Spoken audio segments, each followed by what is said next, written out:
Eu vou ler um texto, é bem conhecido, muitas pessoas, inclusive eu, já tivemos oportunidade de falar sobre ele.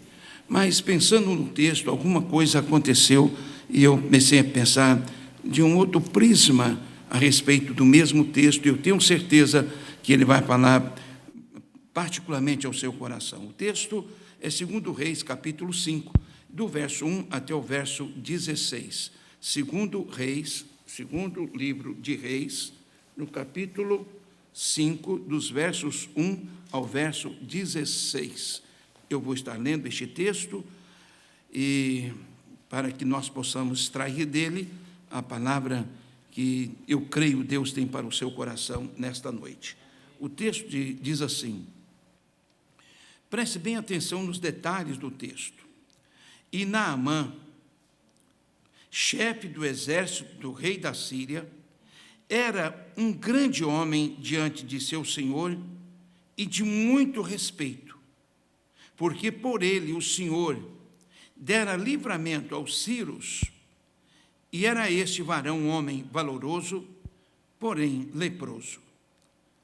E saíram tropas da Síria e da terra de Israel, levaram presa uma menina que ficou ao serviço da mulher de Naamã.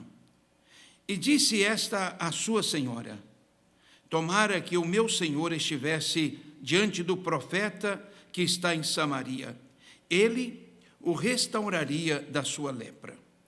Então entrou Naamã e o notificou ao seu senhor, dizendo, assim e assim falou a menina que é da terra de Israel. Então disse o rei da Síria, vai, anda, e enviarei uma carta ao rei de Israel. E foi e tomou na sua mão 10 talentos de prata e 6.000 ciclos de ouro e 10 mudas de vestes. E levou a carta ao rei de Israel, dizendo, logo em chegando a ti esta carta, saibas que eu te enviei Naamã, meu servo, para que o restaures da sua lepra. E sucedeu que, lendo o rei de Israel a carta, rasgou as suas vestes e disse, sou eu Deus para matar e para vivificar, para que este envie a mim, para eu restaurar a um homem da sua lepra? Pelo que deveras notai, peço-vos e vede que busca ocasião contra mim. Sucedeu, porém, que, ouvindo Eliseu, o homem de Deus, que o rei de Israel rasgara as suas vestes, mandou dizer ao rei, por que rasgaste as tuas vestes? Deixa-o vir a mim, e saberá que há profeta em Israel. Veio, pois, Naamã com seus cavalos e com seu carro, e parou à porta da casa de Eliseu. Então Eliseu lhe mandou um mensageiro, dizendo, vai, lava-te 7 vezes no Jordão, e a tua carne te tornará e ficarás purificado. Porém Naamã muito se indignou e se foi, dizendo, eis que eu dizia comigo, certamente ele sairá, por-se-á em pé e invocará o nome do Senhor seu Deus e passará a sua mão sobre o lugar e restaurará o leproso. Não são, porventura, Abana e Farpar, rios de Damasco, melhores do que todas as águas de Israel? Não me poderia eu lavar neles e ficar purificado?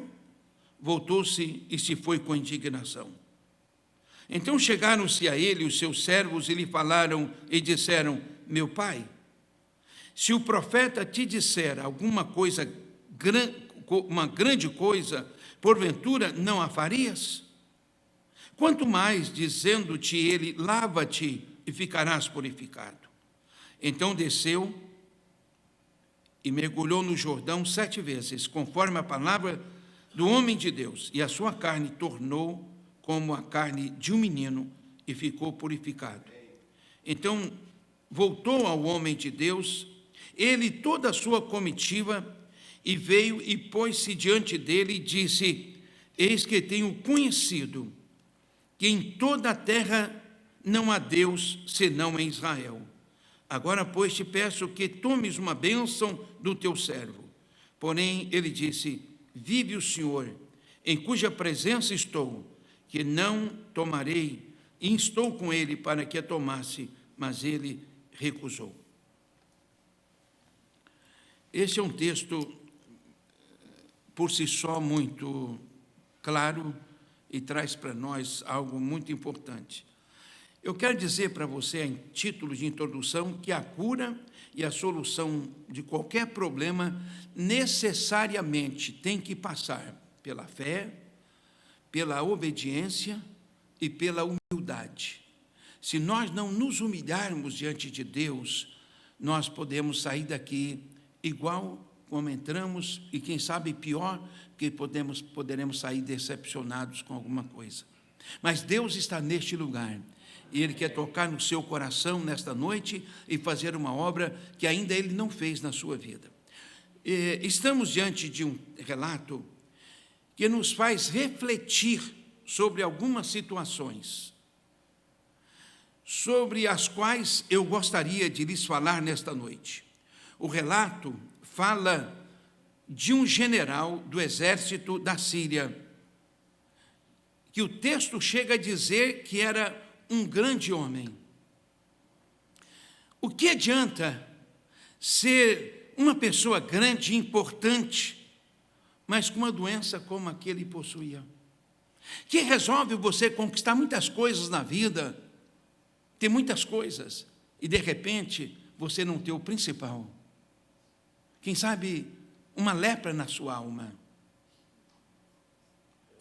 Naamã estava leproso no corpo, mas existe uma lepra na alma que é muito pior do que a lepra do corpo. E nós entramos aqui nesta noite com a certeza de que o Espírito Santo pode falar ao nosso coração e trazer a nós a revelação da sua palavra. Meus irmãos, o texto chega a dizer que era um grande homem que o que adianta ser importante neste mundo é possuir um fardo difícil de conviver como ele tinha. Era general do exército, tinha conquistado vitórias. E o texto diz que Deus o usou para isto. Foi uma vitória concedida por Deus. Ele tinha no fundo, ele havia esse sentimento de que as nossas vitórias eram decorrentes de Deus. Deus é que nos dá a vitória. Louvado seja Deus. Diante do fato, nós podemos, que se pode repetir no nosso meio, o que podemos fazer ou responder aos desafios da vida? Fazer o que uma pessoa desconhecida, no anonimato, que ninguém sabe quem ela era, mas ela agiu. Uma menina levada escrava. Ninguém conhecia. Era apenas uma escrava servindo a casa de Naamã. Mas essa menina servindo a Deus na casa de Naamã como escrava, ela não perdeu a oportunidade de observar o drama que aquele general vivia e dizer para a sua senhora que talvez nem liberdade ela teria de poder falar com o próprio general, porque ela era importante e ela era uma escrava. Ela usou um método, alguém para levar a mensagem, e a menina disse para a sua senhora: se o meu senhor fosse lá em Israel, ele ia ficar curado. Então, o que acontece? Ela diz o seguinte, o verso 3 diz, vejam um exemplo deixado por uma menina que, mesmo estando na condição de escrava, testemunhou a respeito de um homem que era reconhecido como homem de Deus, que era o profeta Eliseu.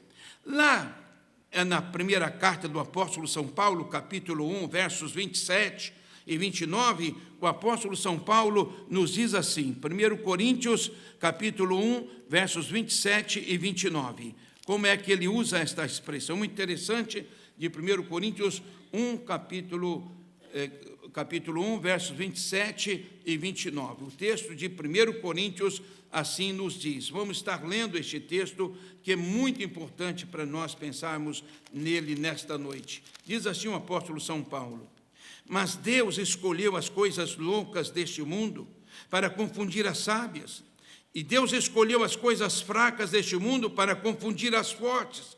E Deus escolheu as coisas vis deste mundo e as desprezíveis e as que não são para aniquilar as que são, para que nenhuma carne se glorie diante de Deus. Deus não está preocupado se você tem um doutorado. Deus não está preocupado se você tem uma fortuna. O que Deus quer é que você tenha consciência de que você é dele e que você é simplesmente um servo nas mãos dele e que você aproveite as oportunidades. Então, nós precisamos saber que para fazer a obra de Deus, nós temos que ter a disposição de servir a Deus, independentemente de quem nós somos, de que posição temos. Era uma menina escrava, quem é que sabe o nome dela? Ninguém sabe o nome dela, né? Alguém aqui sabe o nome dessa menina? Você já encontrou o nome dessa menina na Bíblia? Eu gostaria de conhecer. Ela é uma desconhecida, uma completa desconhecida. Mas vocês não sabem o que aconteceu através desta menina. Vai mais além da cura da lepra. A ação dela foi muito mais além do que a libertação de Naamã de sua lepra. E a gente vai ver isso um pouquinho aqui na frente. Meus irmãos, nós temos que saber qual a direção tomar, e o general pensou que seria preciso uma recomendação para o rei de Israel. Ele vai, fala com o rei da Síria e diz: olha, eu tive informação de que em Israel tem a solução do meu problema. Então o rei da Síria fez uma carta enviando para o rei de Israel e diz: estou te enviando o meu general, eu quero que você cure o meu general. Meu Deus, que direção errada! Nós temos que ter a direção certa para receber a cura de Deus, o livramento de Deus. Nós não temos que ir em pessoas erradas. Muitas pessoas buscam recursos em lugares errados. Deus é a nossa fortaleza, o nosso Senhor, e Ele quer fazer a obra. Meus irmãos, ele pensou que seria preciso uma recomendação, general Naamã, eu tenho que levar afinal de contas, eu tenho que me apresentar ao rei de Israel, levando uma recomendação de outro rei. Nós não precisamos de nenhuma recomendação para entrar na presença do Rei dos Reis, Jesus Cristo, o Senhor. Nós entramos pelo caminho que o Senhor Jesus nos consagrou pelo véu. Através dele, nós entramos com confiança diante do Rei dos Reis. Eu não preciso de carta de recomendação. Não, nós não precisamos de uma carta de recomendação. Quem nos recomenda é o Espírito Santo, é Deus através de Jesus. Meus irmãos, a recomendação da menina foi direto ao homem, né, de Deus, não era o rei. A resposta do rei de Israel, a recomendação do rei da Síria, foi um total desrespeito, chegando ao ponto de rasgar as suas vestes, conforme diz o verso 7. O rei de Israel ficou desesperado, rasgou as suas vestes e falou: que esse camarada pensa que eu sou? Eu não tenho poder para curar. Eu não sou Deus, não tenho condição.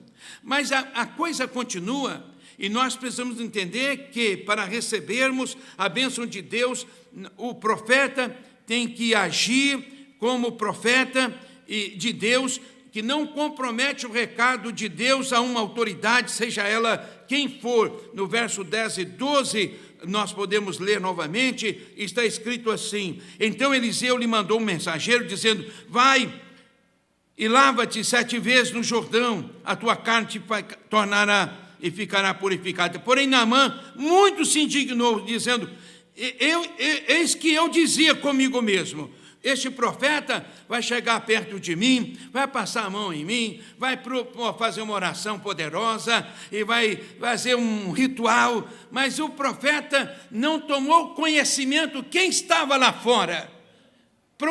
Para o rei de Israel era o general Naamã, para Eliseu era um simples pedinte da misericórdia e da graça de Deus. E Eliseu diz: vai, lava lá no tanque 7 vezes. Meus irmãos, nós, para recebermos a resposta ao milagre de Deus, nós temos que nos humilhar, nós temos que obedecer, e nós temos que entender a ordem do Senhor, mesmo que ela seja ilógica, para Naamã, rios na Síria, rios de águas mais limpas, Jordão, água suja, lava lá.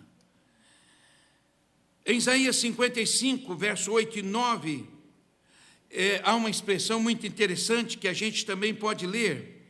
Isaías capítulo 55, versos 8 e 9, o texto diz assim: porque os meus pensamentos não são os vossos pensamentos, nem os vossos caminhos, os meus caminhos, diz o Senhor. Porque assim como os céus são mais altos do que a terra, assim são os meus caminhos mais altos que os vossos caminhos, e os meus pensamentos mais altos do que os vossos pensamentos. Para Naamã, os rios da Síria eram melhores, mas para Deus era o Jordão que precisava se humilhar. Não faz sentido, às vezes, a ordem de Deus fazer. Nós estamos aqui para uma campanha de 7 semanas. Por que 7? Eu quero dizer para você que 7 é o número de Deus. Ele é pleno, ele é perfeito. 7 é o número de Deus. Naamã recebeu uma ordem 7 vezes. Parece uma coisa sem sentido, mas era a ordem de Deus. Não discuta a ordem de Deus. Deus mandou fazer, faça. Obedeça. Ainda que no seu pensamento, na sua maneira de pensar as coisas, elas não fazem sentido. Nós entendemos, por exemplo, que na Bíblia nós temos a semana, são 7 dias, são 7 cartas na igreja lá em Apocalipse, e tantas palavras, tantas expressões de 7 aparecem na Escritura. Não é que a gente vai ficar idolatrando o 7 em absoluto, mas é uma maneira de você abrir mão do que você pensa que seja certo para deixar Deus fazer. Meus irmãos, nós precisamos estarmos obedecendo a Deus. Aqui está o registro do milagre que eu disse para vocês, o maior de todos. Ele está no verso 15 e o verso 18. Maior do que a cura da lepra. O verso 15 e 18 diz assim: então voltou ao homem de Deus, depois da cura, foi o general, e toda a sua comitiva, veio, pôs-se diante dele e disse: eis que tenho conhecido em que em toda a terra não há Deus senão Israel, pois te peço que tomes uma bênção para o teu servo. Aquela menina desconhecida deixou um recado para o seu patrão, e o recado que a menina deixa para o seu patrão vai no lugar errado, mas há uma intervenção divina através do profeta. Ele recebe a cura, e quando ele recebe a cura, a conclusão que ele chega foi que em Israel havia o único Deus verdadeiro. A mensagem daquela menina, que não era nada, mudou o pensamento de um general da Síria. Quem sabe você está num trabalho insignificante, mas dependendo do seu testemunho, você pode mudar a situação de muitas pessoas. Isso é extraordinário. Essa menina deu testemunho, e ele continua dizendo o seguinte, no verso 18, e disse Naamã: seja assim, contudo desse a este teu servo uma carga de terra, um jugo de mulas, porque nunca mais oferecerá este teu servo holocausto, nem sacrifício a outros deuses, senão ao Senhor. Ele estava se convertendo. Me dê uma quantidade de terra de Israel, eu quero construir um altar lá na minha terra para adorar a este Deus de Israel. Nós não podemos, como diz o texto do profeta, desprezar o começo das pequenas coisas. Era insignificante, mas o resultado, nós não temos noção do alcance da ação daquela menina. Apenas isto, mas isso já é o suficiente, que um general volta para a sua terra convicto que somente em Israel havia um Deus que podia todas as coisas. E o verso 18 ainda diz mais: nisto perdoe o teu servo, quando o meu senhor entrar na casa de Rimon, o ídolo deles, para ali adorar, e ele se encosta em mim, em minha mão, e eu também me tenha de encurvar na casa de irmão. Quando assim me encurvar na casa de irmão, nisto perdoe o Senhor teu servo. Ele estava reconhecendo que aquilo precisava ser mudado. Meus irmãos, nesta noite, não sei o que você precisa, mas eu sei que Deus pode resolver o problema que você vive. Não importa ele, o tamanho dele. A lepra foi curada, mas a lepra é nada. Naamã morreu depois? Morreu. Pode não ter morrido de lepra, mas pode ter morrido de idade, pode ter morrido com outra doença, mas morreu. Mas a sua fé, a sua vida eterna, ela não vai morrer. Ela vai ser eterna. Então, a bênção da vida eterna é muito maior do que a cura ou a solução de um problema. Você está buscando um trabalho. Olha, o trabalho é menos importante do que a sua vida de comunhão com Deus. O seu salário vale nada. Ele vai acabar. Ele vai deixar de existir. O que você tem economizado, quando você morrer, você não vai levar. Vai desfrutar de nada.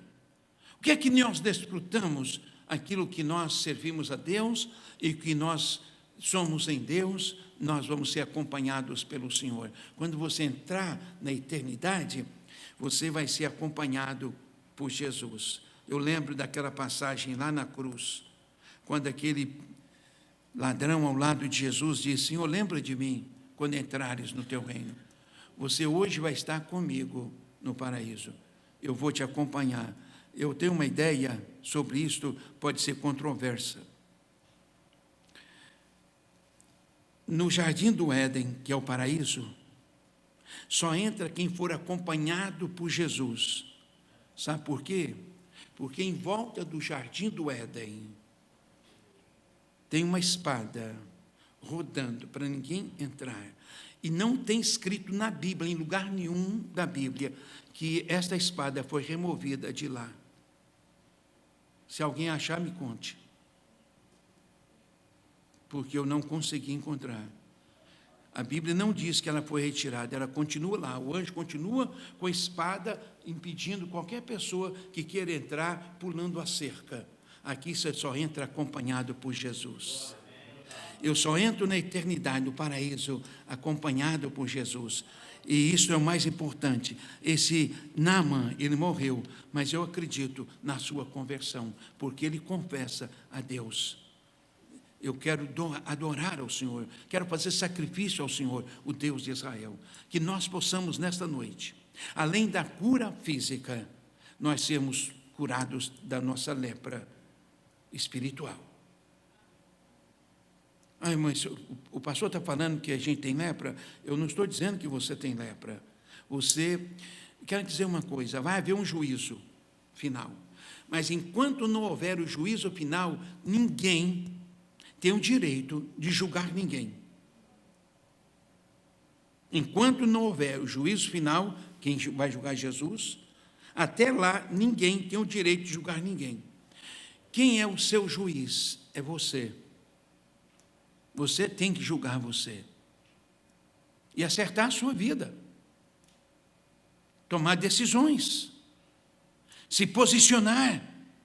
Como Naamã. A partir de agora, eu vou só servir ao Deus de Israel. Porque em Israel é o lugar onde está o único Deus verdadeiro. Eles pensavam, naquela época, que Deus era restrito ao perímetro da nação de Israel, só Israel. Mas, na verdade, quando Deus começa a nação de Israel, foi para que as nações viessem a Israel e conhecessem a Deus. Mas agora, na nova aliança, Deus nos chamou para que fôssemos levar Deus lá fora. Para que Deus fosse conhecido lá fora, não aqui somente, mas lá fora. E você pode ser esta menina ou este menino, servo, escravo, que não vale nada aos olhos humanos, mas que tem um testemunho para dar. Que Deus abençoe a sua vida, em nome de Jesus.